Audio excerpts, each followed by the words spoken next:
আপোনালোকে দেখিব পাৰিছে আমাৰ গোৱালপাৰা হাছিলা বিলৰ যি উচ্ছেদ হৈছিলে সেই উচ্ছেদৰ আৰম্ভণিৰ পৰাই আমি আমাৰ NGO এটা আছিলে আৰু লগতে গোৱালপাৰা যুৱ সমাজেও আমাক সহযোগ কৰিছে। যাৰ পৰিপ্ৰেক্ষিতত আমি এই এটা ফ্ৰী হাংগাৰ এটা লংগাৰ এটা লগাইছোঁ।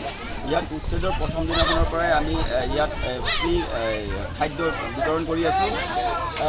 আমাৰ এই ওচৰতে কেম্পটো আছে, কেম্পটো ইয়াৰ পৰা দেখা নাযায়, কিন্তু কেম্পত মানে ঠাই দিয়াৰ ভৰি দিয়াৰ কোনো পৰিৱেশ নাই। বোকাময় ৰাস্তাটো অলপ আগতে DC আহিছিলে, DC পৰ্যবেক্ষণ কৰিছে, ৰাস্তাটো একেবাৰে বোকা, বিৰাট খুবেই মানে বেয়া পৰিস্থিতি আছে। তেওঁলোকৰ কোনো চৰকাৰী সাহায্য এতিয়ালৈকে তেওঁলোকে কোনো পোৱা নাই।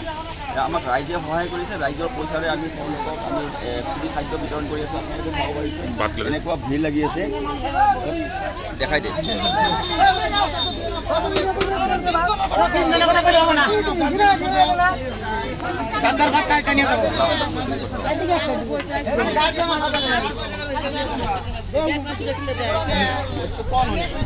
হয়, আমি গোৱালপাৰাবাসী ৰাইজক অনুৰোধ জনাইছোঁ, আপোনালোকে যিসকল লোকে সহায় কৰিছে ইতিমধ্যে তেওঁলোকক আমি আন্তৰিক ধন্যবাদ জ্ঞাপন কৰিছোঁ।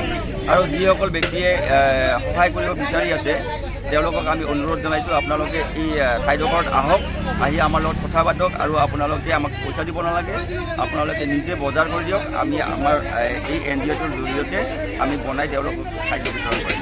ধন্যবাদ।